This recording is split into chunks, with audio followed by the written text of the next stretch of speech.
এই নাস্তা পানি না থাকলে এই বিয়ের কাম জমে না।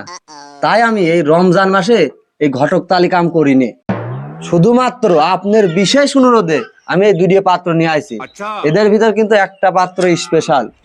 এই রমজান মাসে ভিজিট কিন্তু একটু বাড়া দেওয়া লাগবে নি, কারণ তো বোঝেনি নাস্তা পানি নাই।